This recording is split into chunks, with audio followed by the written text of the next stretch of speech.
신명기 23장 9절에서 18절까지 말씀 같이 읽습니다.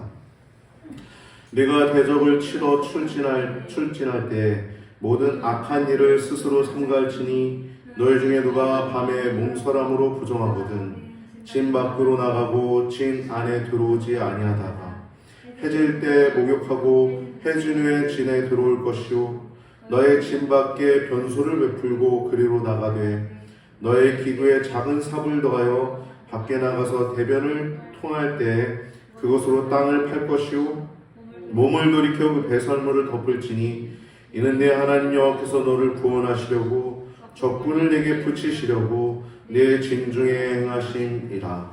그러므로 내 진을 거룩히 하라. 그리하면 내게서 불합한 것을 보시지 않으므로 너를 떠나지 아니하시리라. 종이 그 주인을 피하여 내게로 도망하거든 너는 그 주인에게로 돌리지 말고 그가 너의 성읍 중에서 기뻐하는 곳을 택하는 대로 너와 함께 그 가운데 거하고 그를 압제하지 말지니라. 이스라엘 여자 중에 창기가 있지 못할 것이요 이스라엘 남자 중에 미동이 있지 못할지니 창기의 번동과 개 같은 자의 소득은 아무 서원하는 일에든지 내 하나님 여호와의 전에 가져오지 말라. 이 둘은 다 내 하나님 여호와께 가증한 것이니라. 아멘. 오늘 본문을 통해서 나눌 제목은 신명기 23장 이스라엘 가운데 거하시는 하나님이라고 하는 제목을 가지고 말씀을 나눌 때 여러분 큰 은혜가 있길 바랍니다. 그럼 거한다라고 하는 것은 참 은혜죠, 은혜. 우리 김양현 전도사님이 이제 교회를 개척하게 되면 이제 거함교회 혹은 교회를 이제 세우게 되면 거함교회라고 이렇게 하겠다고 합니다. 그 의미를 들어보니까 참 의미가 크더라고요. 거한다. 이 신앙의 이제 본질, 신앙의 깊은 어떠한 우려낸 사골과 같은 내용이 저는 그 거함이라고 하는 단어에 있다고 생각을 합니다. 이 거한다. 그래서 저도 얘기를 나누면서 참 은혜가 됐는데 이스라엘 가운데 거하시는 하나님이라고 하는 것은 은혜도 있고 또 의무도 있는 거예요. 왜냐하면 그 하나님이 거하시는데 우리가 깨끗하게 하지 않으면 하나님이 그곳에 함께 하실 수 없겠죠.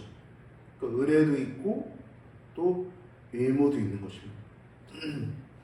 오늘 우리가 이 이스라엘 가운데 거하시는 하나님이라는 제목을 가지고 말씀을 나눌 때 큰 은혜가 있길 바랍니다.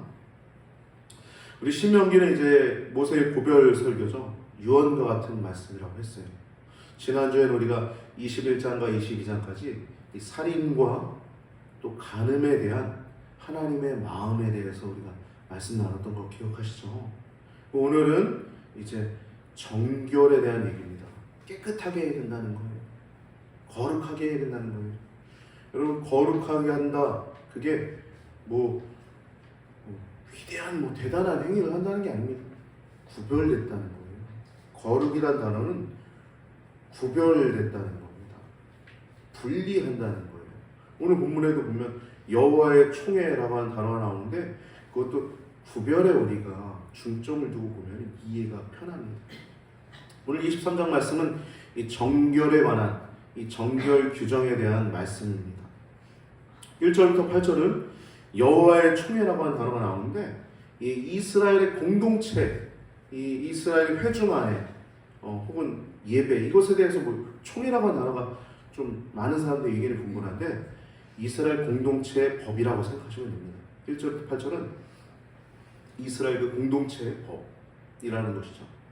마치 감리교회 안에 법이 있듯이 장로교회 안에 법이 있듯이 이스라엘의 총회 안에 법이 있는 거예요.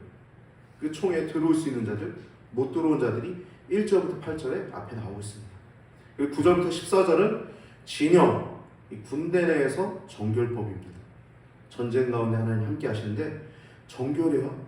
또 우리들 싸움은 하나님의 영광을 위한 싸움, 또 그리고 성전, 거룩한 싸움이죠. 이스라엘의 싸움. 근데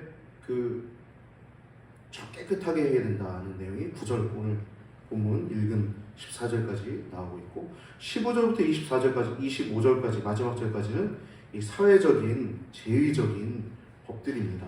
이런 것들을 하는 궁극적인 목적은 하나님이 너희 가운데 계신다. 그러니까 너희도 거룩하라 하는 겁니다. 오늘 말씀을 이제 한마디로 요약하면 내가 거룩하니 너희도 거룩하라는 말씀입니다. 첫 번째 1절부터 8절 보면 이스라엘 공동체가 나와요. 그래서 여기 보면 여호와의 총회라는 단어가 나오는데 이 여호와의 총회에 들어올 수 있는 자는 이 의견이 분분합니다. 이것이기도 하고 저것이기도 하고 이런저런 얘기했는데 이스라엘의 공동체 안에 공적인 예배를 얘기할 수 있다고 생각합니다. 오늘 신약의 우리 예배는 좀 다를 수 있겠죠. 이것에 대해서 뭐라고 딱 정확하게 얘기하기는 어려워요. 이 총회라고 하는 단어에 대해서 예를 들면 우리 감리교회에서도 우리 동성애를 굉장히 옹호했던 이동환 목사가 이 우리 감리교단 안에서 출교가 됐잖아요. 이건 목사직 면직은 목사직이 면직되는 거고 출교는 목사직이 면직된 것뿐만 아니라 감리교인도 안 되는 거예요. 이해되셨어요? 그 사람은 감리교회 안에도 있을 수 없는 거예요. 출교된 거는 면직보다 더 엄한 벌입니다. 이해되셨죠? 총회라고 하는 게 그런 의미를 여러분 이해하시면 편할 것 같아요. 그래서 여호와의 총회라고 하는 것은 공적인 예배라고도 얘기할 수 있지만 또 그 공동체를 얘기하면 좀 편할 것 같습니다. 그래서 첫 번째 1절에서 2절 보면 이 신랑이 상한 자는 이 여호와의 총회에 못 들었습니다. 이 신랑이라고 하는 건 이 고한, 남성의 그 고한을 얘기를 하는 겁니다. 그리고 신이 배인 자, 이거는 음경, 남자의 성기를 얘기를 하는 겁니다. 성기가 잘린 자, 이런 자는 여호와의 총회에 들어올 수 없었습니다. 그러니까 몸에 신체적인 결함이 있는 사람도 이 여호와의 총회에 들어올 수 없었던 것이죠. 몸이 정결케 되어야 되고 신체적 결함이 없어야 됐었습니다. 두 번째 2절에 보면 사생자는 여호와의 총회에 들어오지 못한다고 얘기합니다. 근데 이거는 이제 원어 히브리어를 보면 이 호녀라라고 하는 단어입니다. 호녀라. 이 맘제르라고 하는 단어는 히브리어 맘제르라는 단어는 호녀라라고 하는 겁니다. 그래서 종교가 다른 어떤 부모가 이제 호녀라로 이렇게 됐을 경우에 여호와의 총회에 못 들어온다. 10대까지도 못 들어온다. 근데 이 10대라고 하는 단어는 이제 영원이라고 하는 의미를 갖고 있어요. 3절부터 8절까지는 4개의 민족이 나옵니다. 4개의 민족. 여러분 잘 많이 들었던 암몬과 모압이라고 하는 이 민족과 또 두 번째는 이 에돔과 이집트라고 하는 이 4개의 민족이 나와요. 암몬, 모압, 에돔과 이집트라고 하는 이 4개의 민족이 나오는데 2개 민족은 이제 총회에 절대 못 들어온다는 민족이 돼요. 뭐냐면 암몬과 모압은 총회에 영원히 못 들어온다는 얘기가 나오고 그리고 조건부 허용이 이제 에돔 나라와 이제 에돔은 야곱의 형 에서의 이제 족속이죠. 에돔 족속과 그리고 애굽이라고 하는 이집트라고 하는 이 두 나라가 조건부 허용이 됩니다. 3대 뭐죠?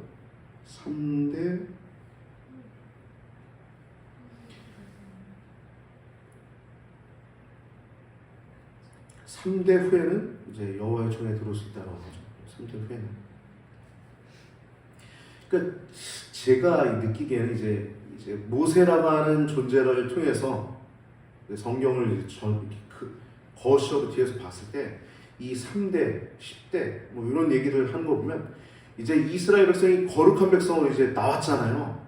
이제 새롭게 신정 국가가 된 거예요. 하나님을 섬기는 국가가 됐는데 이제 온전히 구별하고 온전히 하나님 앞에 서야지 이 나라가 거룩한 나라로 거룩한 이스라엘 나라로 설 수 있는데 조금이라도 이렇게 틈이 타면은 이게 흐지부지 되고 구멍이 살짝 뚫리면 집이 무너지잖아요. 집이 갑자기 무너진 게 아니라 작은 구멍 하나가 집을 무너지게 하지 않습니까? 그러니까 이런 내용들이 그래서 있지 않나 저는 이제 성경을 보는 사람으로서 저는 그렇게 생각을 합니다. 그래서 이제 3대 이후에는 후 자손은 여호와의 총에 들어올 수 있다라고 합니다. 근데 그 이유에 대해서 이렇게 나오죠. 첫 번째 모압과 암몬은 3절에 보면 암몬 사람과 모압 사람은 여호와의 총에 못 들어온다. 그들에게 속한 자는 10대뿐 아니라 영원히 여호와의 총에 들어오지 못하리라 라고 얘기하면서 왜? 이유가 뭐냐면 너희가 출애굽할 때 떡과 물로 너희를 영접하지 않았고, 첫 번째 영접하지 않았고, 두 번째 저주했다는 거예요. 선지자 불러가지고 발람 불러가지고 저주했다는 것입니다. 그래서 그들에게 6절 보면 너의 평생에 그들의 평안과 형통함을 영원히 구하지 말지니라 라고 이야기하고 있어요. 이 평안함이라고 한 단어는 히브리어로 샬롬이죠. 샬롬. 이 평안을 구하지 말라는 거예요. 또 형통이라는 단어는 히브리어로 토브라고 하는 단어입니다. 번영이라는 뜻입니다. 그러니까 상대 이 나라에 대해서 이 샬롬과 토브, 평안과 형통을 구하지 말라는 것은 그 나라와 정치적인 동맹을 맺거나 어떤 평화의 조약을 세우지 말라는 거예요. 그래서 체결하지 말라는 것입니다. 그 이유는 영접하지 않았고 또 저주했기 때문에 라고 말씀하고 있습니다. 그 반면에 이제 조건부 허용하는 이 두 나라가 있는데 하나는 에돔 나라요, 또 하나는 애굽이라고 하는 나라입니다. 이집트죠. 3대 후에는 결국에는 허용할 수 있게끔 여호와의 총에 들어올 수 있게끔 이렇게 합니다. 그 이유는 얘기하고 있죠. 에돔 나라는 너의 형제니라라고 말씀하고 있어요. 에돔 사람을 미워하지 말라. 그는 너의 형제니라. 아니 막 출애굽할 때 이렇게 막았잖아요. 허용 안 했잖아요. 그래도 미워하지 말라는 거예요. 형제니까. 그리고 애굽 사람도 미워하지 말라는 겁니다. 왜? 그 땅에서 너희가 객으로, 나그네로 있었기 때문이라는 것입니다. 그 요셉 시대부터 오랜 시간 동안에 그 이스라엘 백성들이 거기서 물론 나중에 노예 생활도 했지만 그 나그네로 대접받았던 그 일들을 기억하라는 말씀이죠. 이와 같이 1절부터 8절에 여호와의 총에 들어올 수 있는 자와 없는 자가 말씀이 나오고 있습니다. 이 총회라고 하는 단어는 카할이라고 하는 히브리어인데요. 이 모으다라는 의미를 갖고 있어요. 모으다. 하나님은 그 이스라엘을 그 하나님 말씀을 듣기 위해서 모이라고 하셨죠. 모이라고. 이스라엘이 모일 때는, 총회로 모일 때는 말씀 듣기 위해서도 모였고, 또 언약을 맺기 위해서도 모였고, 또 율법을 받기 위해서도 모였고, 또 종교적인 목적으로 이렇게 모이기도 했죠. 감리교회는 1년에 한 번씩 총회를 하죠. 전체 총회. 또 연회에서는 1년에 한 번씩 4월 달에 총회하고, 지방에는 2월 달에 이제 지방회를 합니다. 감리교회 조직이 굉장히 잘 돼 있어요.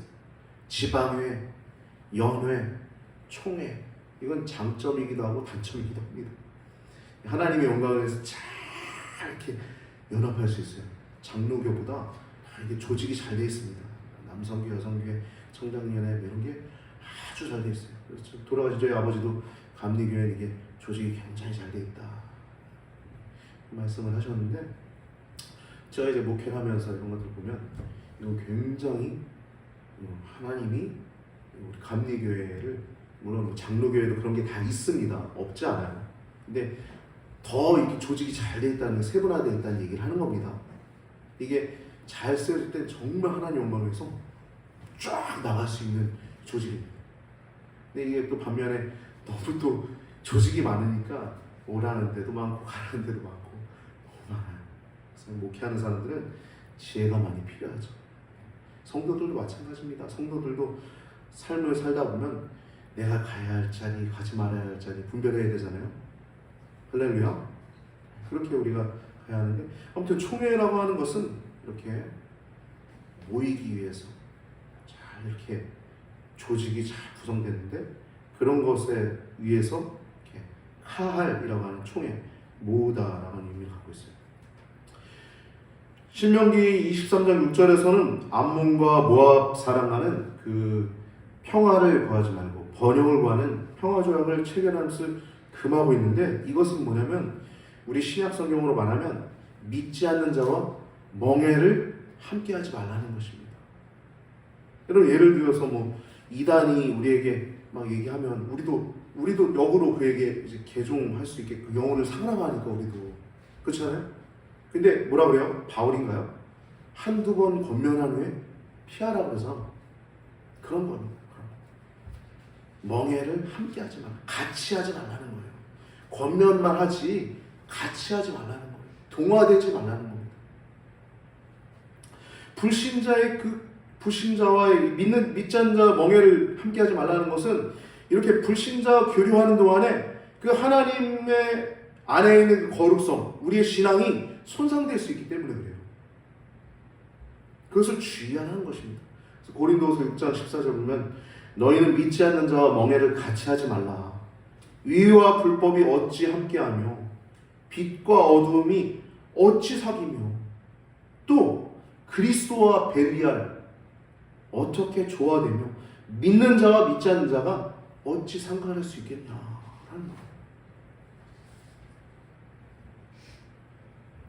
거예요. 참 많은 영혼들 보면 안타까움도 저도 많고 힘듦도 있어요. 그 영혼이 정말 저대로 가면 100% 이제 그런 걸 아니까 심판받는 걸 아니까. 근데 참 안타깝죠. 그런데 그럼에도 불구하고 우리가 그렇게 한두 번 권면하거나 또 혹은 믿지 않는 자들에게 우리가 복음을 전할 수밖에 없는 이유는 우리가 먼저 하나님의 은혜 가운데 있고 우리가 이 땅에 물론 죄 많고 악한 세상 가운데 살지만 우리가 이 세상 가운데 거룩한 백성으로서 영향력을 끼칠 수 있는 것은 한 가지입니다. 거룩함 때문이에요.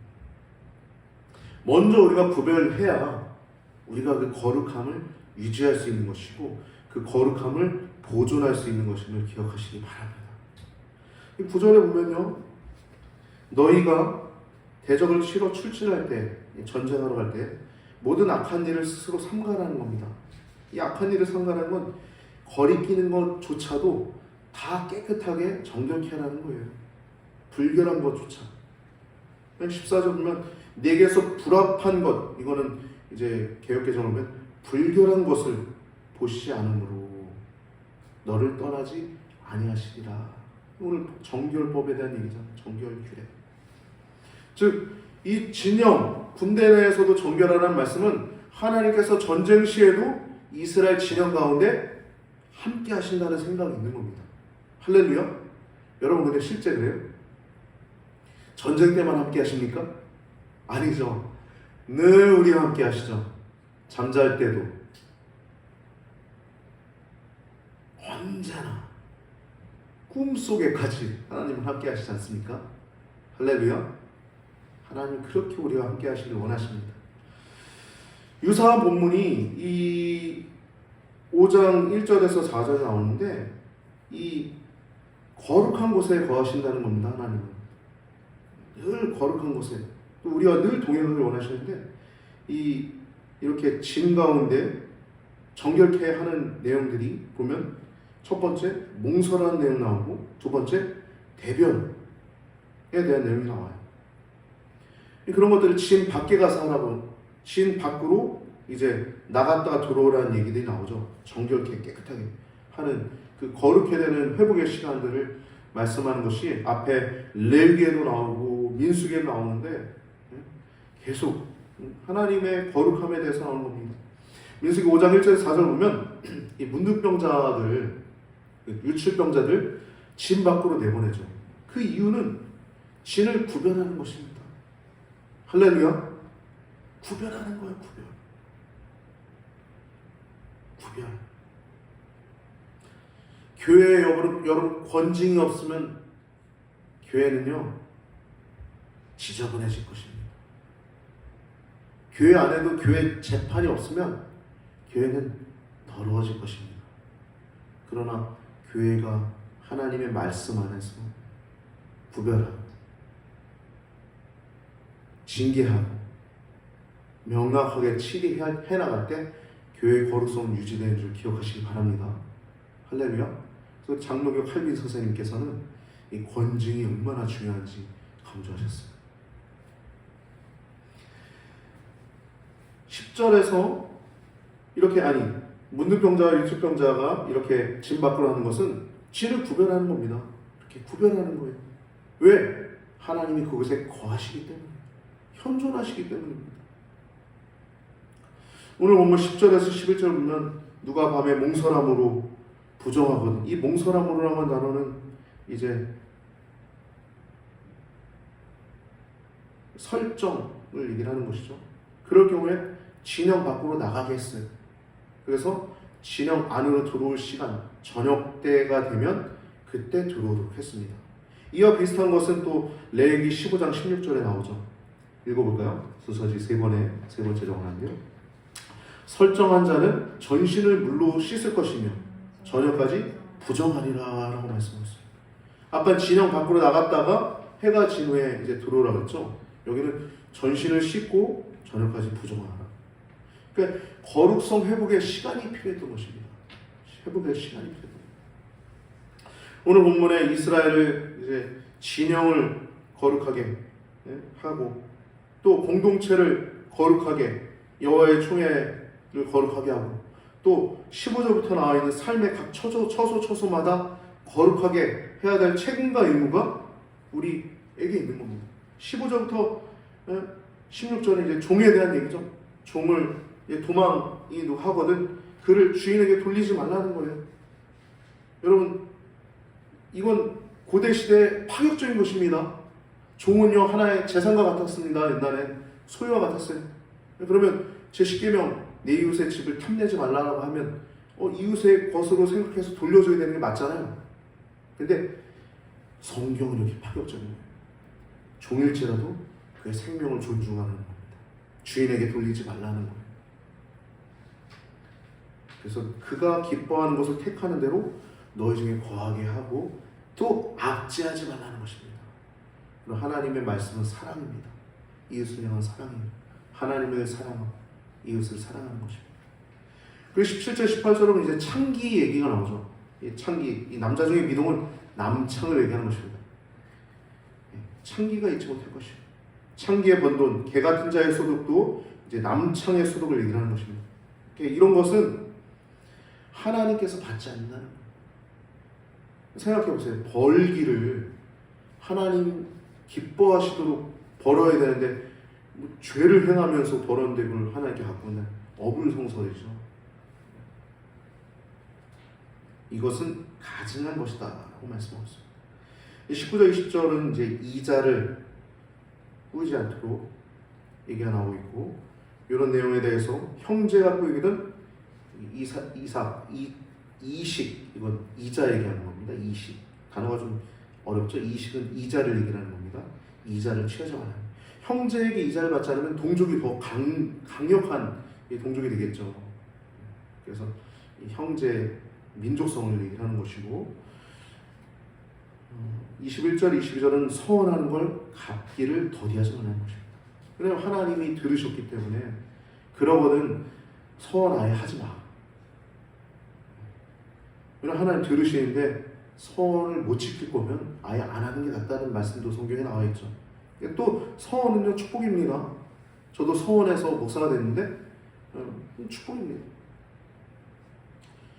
권사님 왜 웃으시죠? 네. 축복입니다. 할렐루야. 우리가 서원하는 걸 지켜나갈 때 하나님 복을 주시는 것입니다. 서원하는 걸 지켜나가자는 그거 자체가 내가 시퍼렇게 살아계신 하나님 앞에 약속한 걸 이행하지 않는데 그게 잘 될 리가 없죠. 형통하려면 서원한 건 반드시 지켜야 하는 것입니다. 그래서 22절 보면 서원치 아니었으면 차라리 무죄했더만 입에서 낸 것을 그대로 실행하기를 주의하라. 그리고 자원한 예물은 하나님께서 서원하여 만약한 대로 행할지니라 라고 나오고 있고, 24절 25절은요 그 이웃의 포도원에 들어갈 때 마음대로 포도를 배불러 먹어도 된다. 손으로 따먹을 수 있어요. 근데 그릇에 담지 말라. 곡식을 또 곡식파채에 들어갈 때도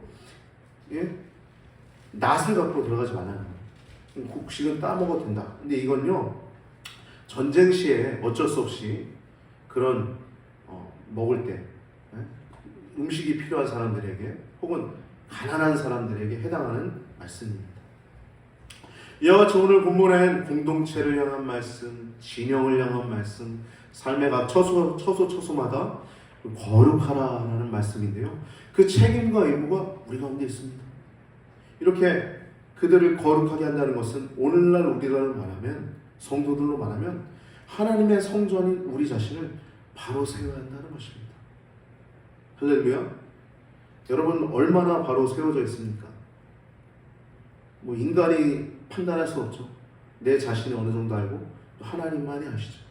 근데 그 하나님의 성전으로 세워져 가는 만큼 우리는 하나님께서 우리에게 만드신 모양 그대로 행복함을 누리다 주님 품으로 갈 수 있습니다. 내가 거룩하니 너희도 거룩하라 말씀하신 것처럼 성도 안에 거하시는 하나님께서 고린도전서 3장 16절 보면 너희는 너희가 하나님의 성전인 것과 하나님의 성령이 너희 안에 거하시는 것을 알지 못하느냐 말씀 그대로 하나님의 성령께서 그 거룩하신 분께서 여러분 안에 거하신다는 것, 또 우리가 성전이라는 것을 기억하여서 우리 안에 있는 모든 악한 것들, 더러운 것들을 버리고 하나님께 늘 소통하면서 사귐이 있고 행복한 신앙생활 하시는 우리 성도님들 되시길 주님의 이름으로 축복합니다. 이스라엘에 거하셨던 그 하나님께서 지금 우리 안에 거하신다는 것을 기억하시고 늘 주님과 동행하시길 주님의 이름으로 축복합니다.